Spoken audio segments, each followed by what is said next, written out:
Hey guys, so today is gonna be all about the iPhone 12 and the iPhone 11's cameras. We're gonna dive in the front camera, we're gonna dive in the back cameras, photos, videos, basically everything, so grab your popcorn and get comfy.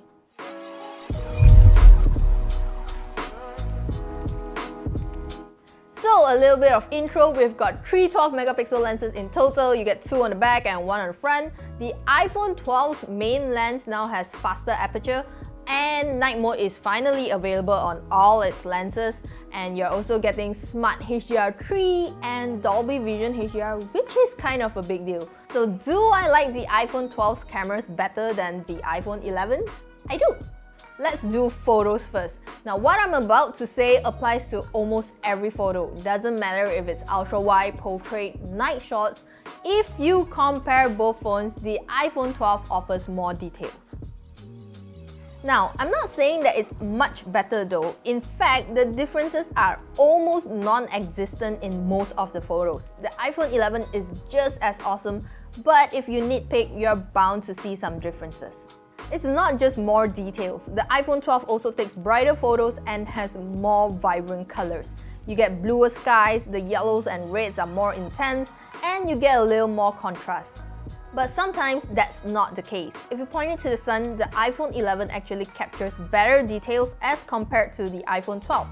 Also, this is definitely a preferential thing, but I like that the iPhone 12 has cooler tones. It's the same with the ultra-wide shots. You get more details on the iPhone 12, but while some say the distortion is less obvious on the new iPhone, it feels the same to me. The edges are still warped, but both the iPhones have natural-looking colors and great dynamic range. Of course, this is thanks to Apple's Smart HDR, which got even better on the iPhone 12. So what Smart HDR does is it takes 9 frames that focuses on different exposures, and it picks out the best part of each frame to merge into a photo. It's not like the HDR on some Android phones where it combines all the shots into one. Smart HDR uses machine learning to detect scenes and bring the appropriate adjustments. Now to the selfies. The iPhone 12 is once again more detailed, but I noticed that it tends to soften my face. And I don't know what magic this is, but I kinda look chubbier on the iPhone 12.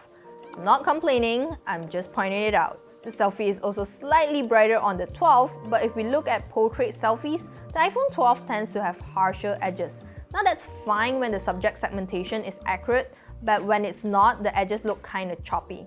I also noticed that when you use the back cameras to take human subjects, sometimes there's like this washout layer, which is weird. Okay, here comes the fun part, night mode. So night mode on the iPhone 12 is applicable to all lenses. It makes a huge difference, guys. Night mode on the ultra-wide lens is a much welcome feature and works great in super dark situations. But the iPhone 12 seems to be unable to handle the exposure on the background as well as the iPhone 11. The background is slightly blurred and overexposed on the 12, but there's less noise and it's brighter than the 11. The iPhone 12 also has cooler tones, but that's not always the nicest. Sometimes the iPhone 11 has more vibrant colors. Okay, no more photo talk. Now let's talk videos and how Apple added Dolby Vision HDR. To put it simply, it's a kind of HDR format. So like on Android phones, you might get HDR10 or HDR10+. On the iPhone 12 is Dolby Vision HDR. So you're supposedly able to get more details in your highlights and shadows, more colors even. But the thing is, Dolby Vision HDR isn't as mainstream yet. It's awesome because it uses dynamic metadata and offers scene-by-scene or even frame-by-frame tone mapping. But it's not as easy to share these videos to others, mainly because there aren't many displays that support this format. So I know it sounds confusing, but what I'm trying to say is Dolby Vision videos is only compatible with Dolby Vision displays. Otherwise, it will be viewed as an SDR content thanks to backwards compatibility. In fact, most TVs that support Dolby Visions are quite pricey, so the feature is great, but it's just not necessary yet.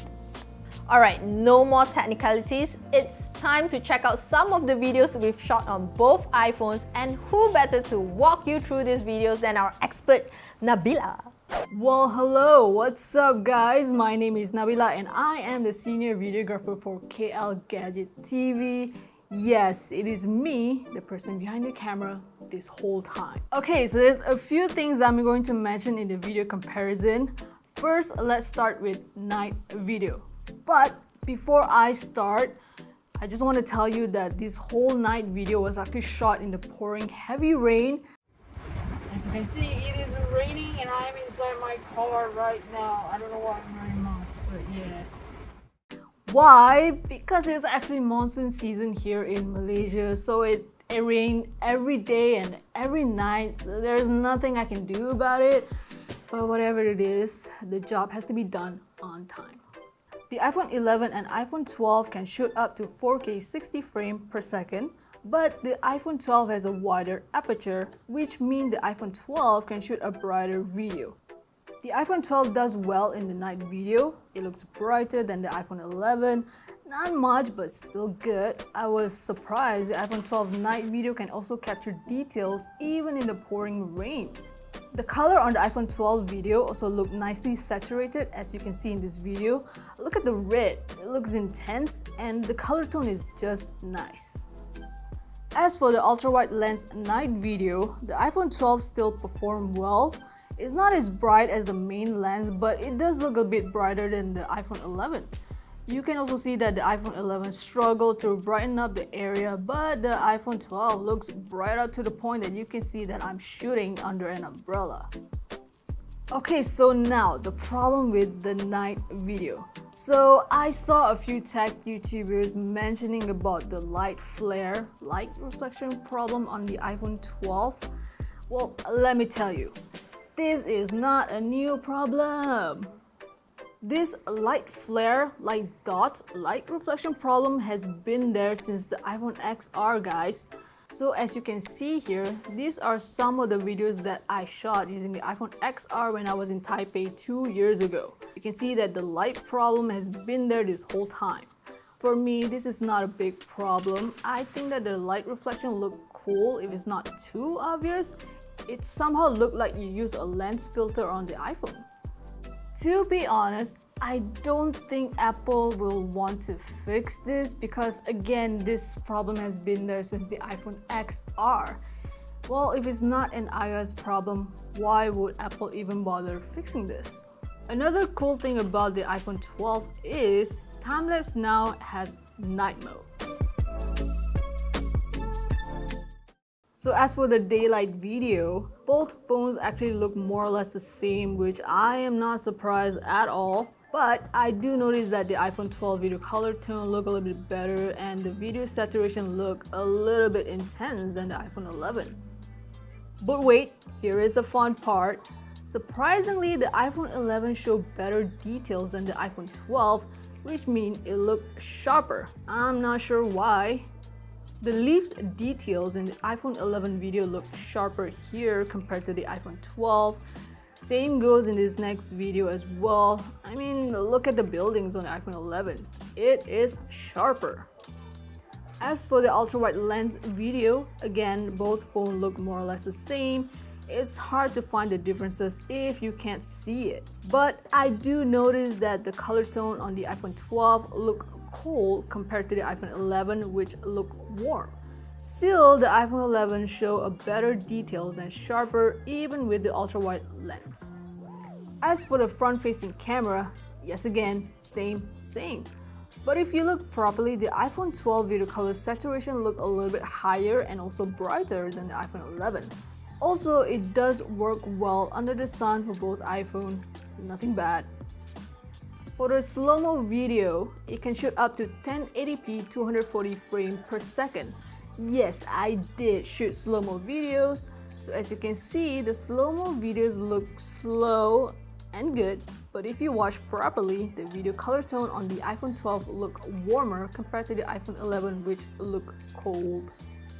As an iPhone 11 user, if you ask me if I'm going to upgrade to the iPhone 12, the answer is no. I do think that the iPhone 11 performance is still great. The camera still does well for me. I have no problem with it at all.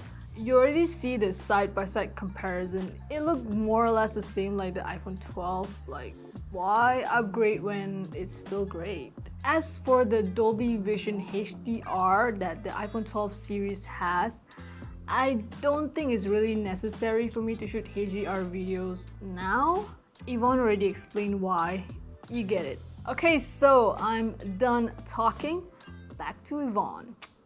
So there you go, our videographer says that she won't upgrade, and I kind of think she's right. You've seen the side-by-side comparisons. The differences are really minor. But if we were both rich and we were to upgrade, we would instead go for the iPhone 12 Pro Max instead of the iPhone 12. So that's it for our video today. Remember to give us a thumbs up if you like this video. Let us know what you think in the comment section down below. Don't forget to subscribe to our channel KLGadgetTV, and I'll see you in the next one. Bye!